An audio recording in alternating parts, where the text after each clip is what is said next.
3 그리고 4주의 일진사주 명리학 제758강 시작하겠습니다. 오늘은 양력으로 2020년 12월 3일이고요. 음력으로는 2020년 10월 19일입니다. 오늘 명식 경자년 정해월 경진일이 되겠고요. 오늘의 일진은 경진이 되겠습니다.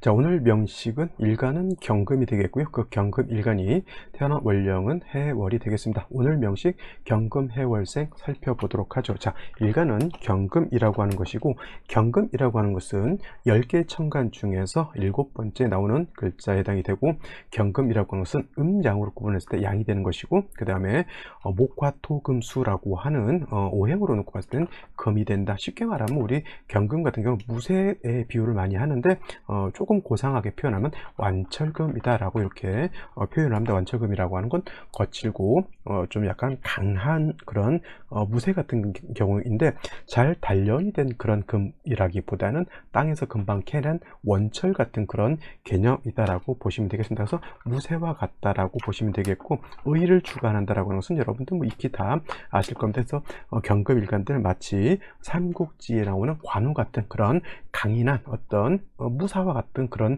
기질을 가지고 있다. 단 이런 경금 같은 경우에는 너무도 강하고 단단하고 거칠기 때문에 그냥 놔둬서는 안 됩니다. 마치 야생마와 같다라고 생각하셔도 돼요. 야생마라고 하는 것은 잘 길을 들여야지만 사람이 탈 수 있는 것이고요. 또 미국 같은 데서는 옛날에 서부 영화 같은 거 보면은 자연 상태에서 있는 소들을 갖다가 잡아다가 이제 길을 들여 가지고 이제 그 소를 이제 자기의 소유로 하죠. 야생에 있는 소들 굉장히 사납습니다. 그래서 뭐 투 같은 것도 하고, 외국에서는 그 다음에 야생마 길들이기 같은 뭐 카우보이도 있고 하잖아요. 그래서 야생마 같은 그런 길들이지 않은 그런 자연 상태에 있는 금을 경금이다라고 생각하시면 돼요. 근데 야생마 같은 경우는 야생마 조련사가 있고요. 또 사자라든가 호랑이 같은 맹수들도 그 조련사가 있어서 잘 조련하게 되면 사자라든가 이런 야생마 말 같은 경우도 아주 적토마 같은 아주 좋은 말로서 사용할 수가 있게 되는 겁니다. 그래서 경금이라고 하는 것은 그냥은 용도가 없겠고요. 경금을 잘 길들여서 써야 되겠죠. 그래서 경금을 길들이는 것은 반드시 화라고 하는 것이 있어서, 반드시까지는 아닙니다. 뭐 그 경우에 따라서는 임수를 쓸 수도 있기도 하지만, 주로 경금을 단련해서 쓸 수 있는 것은 화로서 경금을 단련하는 것이고요.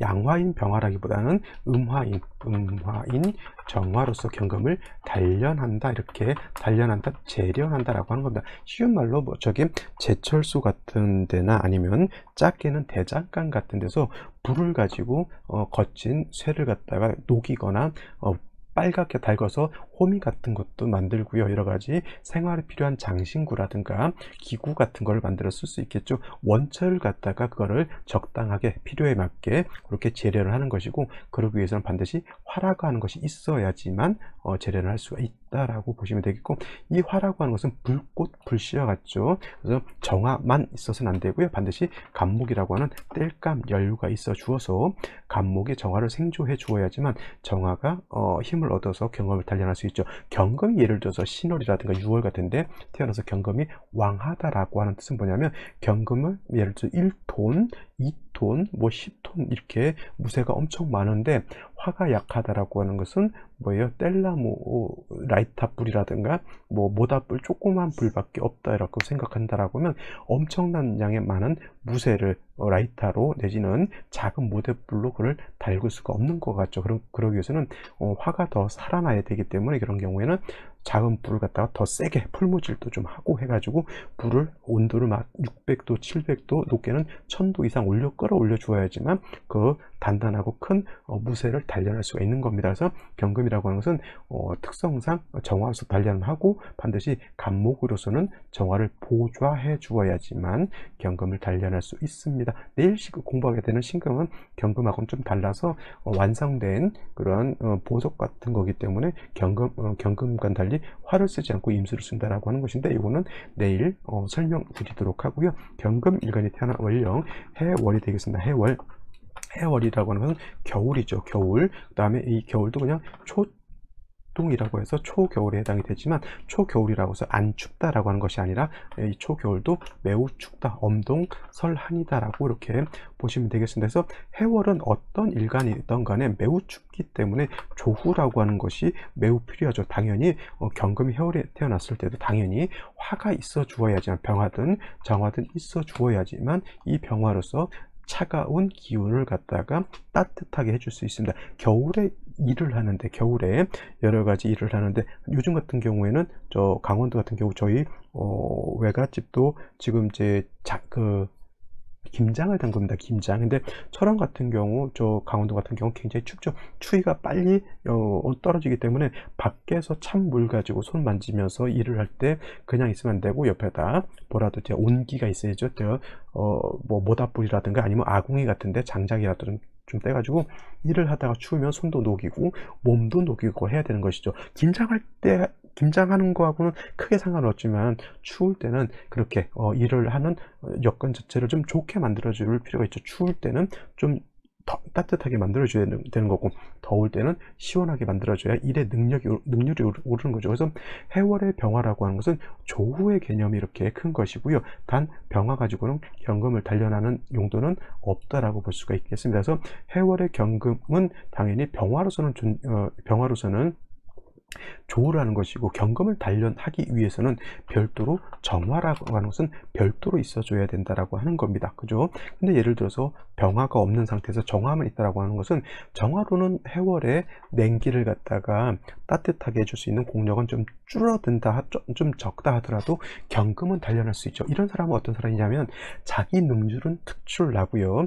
예를 들어서 공직 같은데 자기 능률이 특출나니까 공직에 가거나 또 여러 가지 사람들을 이제 선도하는 지도자 같은 사람은 될 수 있는데, 조우가 안 되면은 주변 사람들이 자기를 추종하거나 자기는 일을 열심히 하는데 따르는 사람들이 없는 좀 외로운 사람들이 될 수가 있어요. 왜냐하면 주변이 춥기 때문에. 근데 예를 들어서 병화도 있고 정화도 있다라고 하면 이러한 경우에는 정화로서는 경금을 단련하고 병화로서는 조우하기 때문에 나 자신도 능률이 특출나면서 뭐예요? 주변의 추종자도 많죠. 단 한 가지 문제가 뭐냐면, 경금이 해월에 태어났을 때, 해월은 수왕절입니다. 수왕절, 물이 많다라고 하는 것이죠. 물이 많으면 많을수록 이 물은 화를 갖다가 극하게 되겠고요. 또 물이 많으면 많을수록 경금의 기운을 많이 뺏어가는 것이죠. 그래서 해월은 중요한 일간 자체가 약하기 때문에 반드시 약한 일간의 뿌리를 만들어 줘야 된다라고 하는 것. 그래서 지로 신금이라든가 유금 같은 데 이렇게 뿌리를 두거나 아니면 진토라든가 술토 같은 데 뿌리를 두면 좋긴 하지만, 경금 같은 경우에는 토를 보기보다는 신금이라든가 유금 같은 것이 있어서 지지에 뿌리를 마련해 주는 것이 좋겠죠. 그래서 예를 들어서 이렇게 경신일주 된다라고 하면 일간도 뿌리가 있죠. 그래서 이렇게 일간의 뿌리를 만들어 준 연후에 병화라든가 이렇게 병정화 같은 경우도 뿌리가 있어 줘야 되니까, 예를 들면 이제 인목 같은 것이 있거나 아니면 병호 5화 정도가 있게 되면은, 인목은 인해한목해서 병화, 정화를 생주해 주기 때문에 이렇게 되면은 뭐예요? 추운 겨울의 경금이 신금이라든가 유금 같은 데 뿌리를 두면 일간도 왕해지게 되고요. 그 다음에 뭐 재성이 이렇게 있어서 병정화를 생주해 주게 되면은 뭐예요? 정화로서는 금을 단련하고 병화로서는 조우한다. 만약에 병화가 없을 수도 있겠죠. 병화가 없을 수도 있지만, 만약에 이렇게 이루어진다라고 하면 인중병화를 쓸 수가 있습니다. 병화가 투출되면 당연히 더 좋겠지만, 이렇게만 이루어진다 하더라도 뭐예요? 병화가 투출돼서 조우하는 것보다는 조금 구세는 떨어진다 하더라도 인중병화가 있기 때문에 이런 것도 괜찮고요. 그러나 이제 예를 들면 병화는 있는데 이렇게 정화가 없다라고 하면, 이거는 귀는 없지만 부는 얻을 수 있다라고 볼 수 있어요. 왜냐하면 재성의 용도가 생기죠. 재성으로서 화를 생주해 줌으로 해서 따뜻하게는 살 수 있다는 얘기죠. 따뜻하게는 조우가. 그래서 재성을 가지고 재물을 논하기도 하지만, 재성이 없다 하더라도 뭐 이런 경우죠. 뭐 재성이 없어, 뭐 인목 이런 게 없이 병호 이렇게 됐을 때 재성이 없다 하더라도 화가 있어서, 이거는 경금 입장에서는 관성이지만 조금만 된다 하더라도 큰 재물은 아니더라도 자기 먹고 사는 것은 크게 문제될 것 없이 살아갈 수 있다, 이렇게 보시면 되겠습니다. 그래서 정리를 하면 해월의 경금이라고 하는 것은 반드시 뭐예요? 화가 있어서 조후해야 되는 거고, 그 다음에 정관인 정화가 있어서 경금을 단련해야 되는데, 경금 자체가 해월에 약하기 때문에 지지로 신금이라든가 유금 같은데 뿌리를 튼튼하게 둔다라고 하면 경금도 세력을 얻기 때문에 좋은 재질의 강철을 갖다가 단련해서 여러 가지 기물을 만들 수 있다. 경금으로서 부귀를 얻을 수 있다. 단 해월의 화는 병화든 정화든 약하기 때문에 지지로 인목, 사화 내지는 오화 등의 뿌리가 있어야지만 병화가 조화하는 힘, 정화가 경금을 다스리는 힘이 더 굳건해지기 때문에 사주가 전체적으로 아주 잘 짜여진 중화가 잘 된 사주가 될 수 있다, 이렇게 정리를 해 두시면 되겠습니다. 자, 오늘 명식 살펴보고요, 생시 알아보도록 하겠습니다. 자, 오늘 명식 다시 한번 살펴본다라고 하면 경금일간이 해월에 이렇게 태어난 사주 명식이 되겠죠. 그래서 격국이라고 하는 걸 놓고 보게 되면 양금인 경금이 뭐예요? 월지에서 월령에서 양수인 해수를 받기 때문에 이거는 식신격이다라고 볼 수가 있겠죠. 식신격. 단 해월 같은 경우에는 금은 뭐냐면 금은 사지예요. 사지. 사지가 아니라 병지가 됩니다. 병지에 해당이 되기 때문에 금 자체는 신약하죠. 신약. 단 해월 같은 경우에는 수가 왕하기 때문에 왕한 수가 약한 경금의 기운을 많이 뺏어 간다라고 볼 수가 있겠습니다. 그래서 이 사주는 신약한 사주인데 식신상관이 왕하게 되면 설기태과 내지는 설기과다한 사주 국세가 된다. 일단 일간이 매우 약해지게 되겠고요. 동절의 수가 많아지게 되면 매우 한습해진다라고 보실 수가 있는데, 연지에 자수라고 하는 것이 있습니다. 자, 이거 식신이라서 물론 식신격이 되지만 연지에 다시 자수가 있으면 이거는 상관, 이건 식신 나눌 필요가 없겠고, 이거는 그냥 금수진상관격이다라고 이렇게 보면 되겠습니다. 진짜가 붙는다라고 하면 금수 진짜가 붙는다고 하면 뭐라고 했습니까? 일간은 약하고 상관이 왕하다. 그리고 제가 엊그저께 설명드렸을 때 두 가지 진상관격은 관위요라고 해서 관성 보는 것을 좋아한다라고 했습니다. 그것이 하나가 지금 말하는 금수진상관격이고요. 하나는 목화진상관격이 되는데, 목화진상관격은 제가 간목, 을목, 4월, 5월 설명할 때 분명히 설명을 드렸고, 이거는 얼마 전에도 제가 한번 설명을 드렸으니까 여기에 대해서는 제가 설명을 드리지 않을 거고요. 오늘 금수진상관격 관위요라고 하는 것에 대해서 다시 한번 설명을 하게 되면, 원칙적으로 경금이 해월에 태어나게 되면 이거는 식신격이라 금수진상관격이라고까지는 보지 않습니다만 설기태가 설기과다한 사주가 되는 것은 맞습니다. 근데 연지에서 이렇게 다시 상관인 자수를 보게 되면 이건 식신상관을 구분할 필요 없고요. 해수 자수를 싸잡아 가지고 그냥 통칭상관이다라고 보면은 이렇게 경금이 해월에 태어나서 자수까지 봐서 토금수진상관격으로 볼 수 있는데, 이때는 왜 관성을 보는 것이 필요하냐면, 경금 입장에서 놓고 봤을 때 관성은 뭐예요? 병화라든가 정화를 뜻하는 것이잖아요. 그죠? 근데 왜 이 병정화를, 약한 경금이 병정화를 보는 것을 좋아하냐면, 해월은 뭐라 했습니까? 매우 춥기 때문에 조후 때문에 그러는 거예요. 조후. 추운 날씨를 따뜻하게 해줘야 돼. 일단 화가 살아나야지만 조후가 되죠. 화가 없으면 모든 것이 얼게 되면 아무 용도가 없게 됩니다. 단, 선생님, 그러면 일간이 너무 약한 중에 병화나 정화까지 있으면 이 화가 일간을 극하면 어떻게 됩니까? 일간이 극설규집되지 않겠습니까? 라고 말씀을 하시겠죠. 당연히 그렇게 되는 건데, 그래서 전제 조건이 뭐냐면 반드시 일간 경금은 뿌리가 있어야지만 된다라고 하는 것이고요. 뿌리가 없다 손치더라도 화는 있어주, 극설규집이 되더라도 화는 있어주면서 세운에서 일간을 도와주는 토금운으로 가는 것이 필요하다. 원국 자체의 일간이 약하다고 해서 화 자체가 없으면 오히려 더 사주가 매우 졸렬한 사주가 되네요. 우리가 조잔하다 그러죠. 쪼잔하다라고 하죠. 그죠? 쪼잔하다. 원래 쪼잔하다가 아니라 조잔하다예요. 조잔. 사주가 매우 조잔하다라고 하는 뜻은 매우 협소하고 작다라고 하는 뜻을 우리가 조잔하다라고 이렇게 조잔하다라고 하는 뜻은 뭐냐면 빼빼 말라서 매우 쇠약하다라고 하는 뜻이 조잔하다라고 하는 그런 뜻이 되는데, 경금이 해월에 태어나서 일간 약하고요. 왕수에서 경금일간이 매우 과설되어 있기 때문에 매우 조잔해져 있는 상태에서 얼어 있다라고 하면 진짜 이거는 볼품 없는 것이죠. 그죠? 쉬운 말로 이런 거예요. 감나무가, 예를 드는 겁니다. 감나무가 가을에 열렸는데 다른 것들은 다 튼실튼실하게 해가지고 주인이 그 감을 다 따가지고 가는데 대다 마른 감이 하나가 있어요. 근데 사람들이 뭐예요? 저거는 뭐 먹을 것도 없으니까 그냥 새 밥이나 준다고 해서 대롱대롱 매달아 놓는데 겨울 되면 그나마도 얼어져 있는 거하고 똑같습니다. 뭐예요? 매우 조잔하죠. 이거예요. 그러니까 중요한 것은 일단 아무리 경금 자체가 약하더라도 화는 좀 보는 것이 필요하다. 그래서 좀 주의 자체는 녹아 있어야지, 따뜻해져 있어야지만 일단 뭐 금이 뭐 왔을 때, 구문이 왔을 때, 토운이 왔을 때 일간이 살아나게 되면 그걸로 인해서 경금을 다시 단련할 수 있는 기회라도 마련되어지는데, 일간 자체도 뿌리가 없고 화 자체도 없다라고 하면 대운에서 그 두 가지를 동시에 만족하기는 매우 어렵다고 하는 겁니다. 그래서 일단 일간이 신금이라든가 유금 같은데 이렇게 뿌리가 있는 상태에서 화를 보면 그나마 좋겠지만, 그렇지 않은 경우에는 일간이 확실하게 뿌리가 있던가 아니면 화가 확실하게 뿌리를 내리고 있던가 둘 중에 하나는 해야지 된다라고 하는 겁니다. 아시겠죠? 그래서 일단 금수진상관격 관이유라고 하는 것은 이거는 조우 때문에 매우 춥기 때문에 관성은 필요하다라고 하는 뜻이고요. 목화 진상관격도 관이유라고 하는 것은 바로 이러한 조후에 관련돼서 관성이 필요하다라고 보는 겁니다. 이해되시겠죠? 이거는 다시 한번 제가 설명을 드린 거고요. 자, 경금이 혈에 태어나서 식신격 자수까지 가서 금수진상관격의 관성은 반드시 필요하죠. 근데 연간에 경금이라고 하는 것이 있기 때문에 다시 금수가 더 왕해지죠.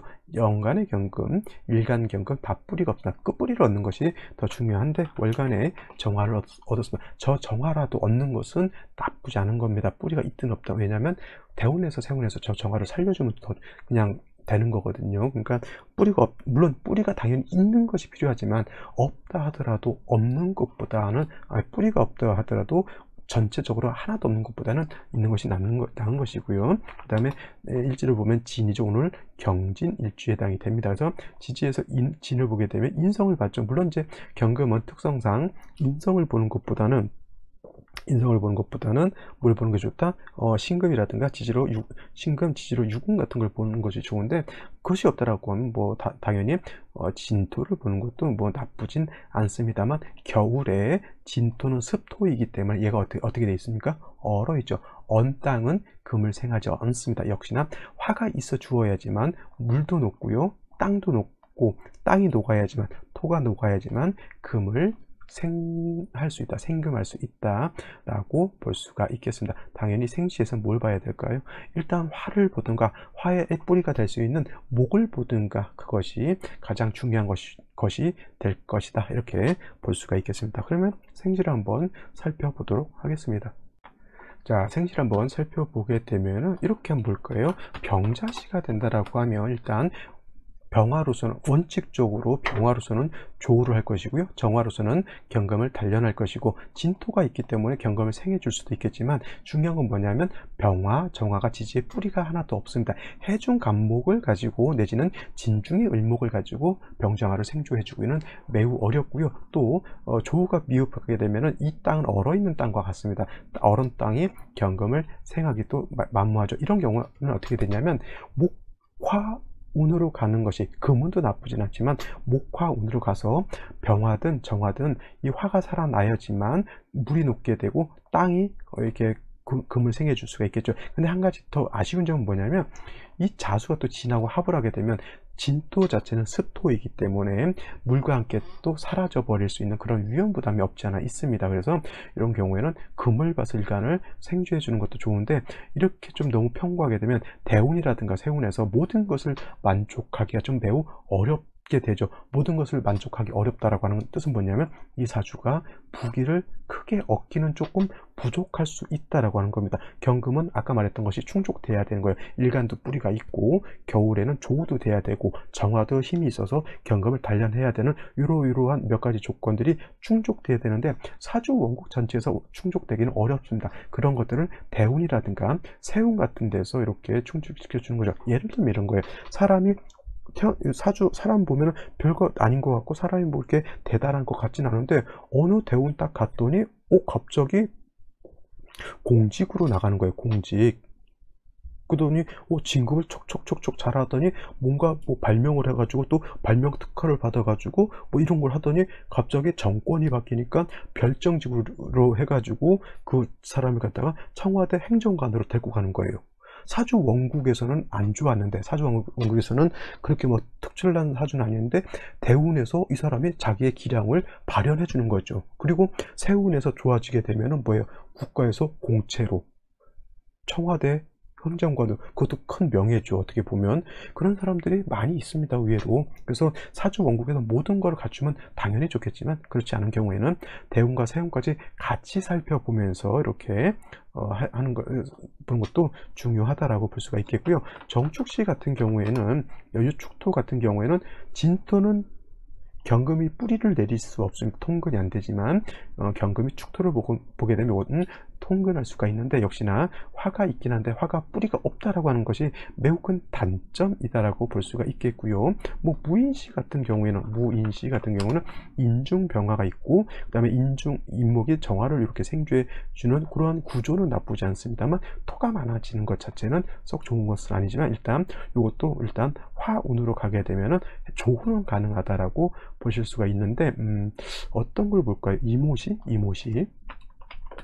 이모시 같은 경우가 되면은 이거는 오화를 보는 거 나쁘지 않지만 임수투출하는 것은 결코 좋은 것도 아닙니다. 왜냐하면 해월에 수가 많을 때 임수 내지는 개수가 이렇게 개미의 개수가 투출하게 되면 화가 용신이 되어야 되는데 임계수가 투출하게 되면 수는 화를 갖다가 꺼버리기 때문에 오히려 사주가 더 안 좋아지는 것으로 볼 수가 있겠고요. 또 뭐 갑신시 같은 경우에는 이런 경우에는 한 가지를 보는 거예요. 일단 경금이 뿌리를 뒀다라고 하는 것에 일단 중요한 포인트가 있겠고요. 그래도 해중에 있는 간목이 투출해서 정화를 생주해 주려고 하는 구조 자체는 이건 나쁘지 않습니다. 그래서 이런 구조도 나쁘지 않은데 요거는 아까 말했던 것처럼 사주 원국은 별거 아니라서 저 사람이 어떻게 뭐 잘 살 수 있을까? 뭐 그래도 나름대로 뭐 능력은 있겠지라고 했는데 아까 말했던 공무원이 되더니 뭐 진급을 막 하더니 약간 행정관으로 가, 이러한 능력은 짜여져 있다는 얘기죠. 사주 원국만 보지 마시고요. 또 한 가지 여러분들한테 강조하고 싶은 거는 정말 사람의 외모만 보고 판가하시면 안 됩니다. 그죠? 사람의 외모만 보고 저 사람 뭘 할 수 있겠어. 그렇지 않아요. 사람 의외로 잘 나가는 사람이 인데도 불구하고 그 행색은 오히려 수더분하게 평범하게 하고 다니는 사람도 의외로 많고요. 반대로 별 볼 일 없는 사람들이 행색은 외제차에다가 삐까번쩍한 그런 가짜 뭐 이렇게 롤렉스 이렇게 차고 다니는 사람도 의외로 많습니다. 그래서 저는 사주를 보는 입장이기 때문에 일단은 행색을 보고 사주를 보게 되면 이 사람은 어떤 사람이라고 하는 것을 대충은 짐작해 볼 수가 있겠죠. 얼마 전에 제가 아는 사람이 호프집을 차렸다고 해서 갔어요. 근데 주인장은 내 친구고 거기서 서빙 보는 친구가 있었는데 서빙 보는 사람이 있더라고요. 그래서 제가 이제 친구 사주를 봐달라고 둘 사주를 딱 봤는데 어떻게 보이냐면은 오히려 주인 행세를 하는 내 친구가 종업원 같고 여기서 서빙하는 애가 주인 같은 거예요. 그래서 내가 꼬치꼬치 캐물었더니 아니나 다를까 거기서 서빙 보는 애가 돈을 대가지고 이 친구가 사업을 하고 있는 거라고요. 따지고 보면은 동업 비슷하게 한 거죠. 한 사람은 쩐을 대는 거고 한 사람은 요리를 할 수 있으니까 하는 건데 돈을 댄 사람이 일단은 뭐 갑이죠. 그렇지 않겠습니까? 하여튼 그런 경우가 있습니다. 그래서 여러분들 절대 사람을 평가할 때는 외모를 가지고 평가해서는 안 된다라고 하는 마지막 말씀을 끝으로 오늘 강의는 마치도록 하고요. 저는 내일 또 찾아뵙도록 하겠습니다. 감사합니다.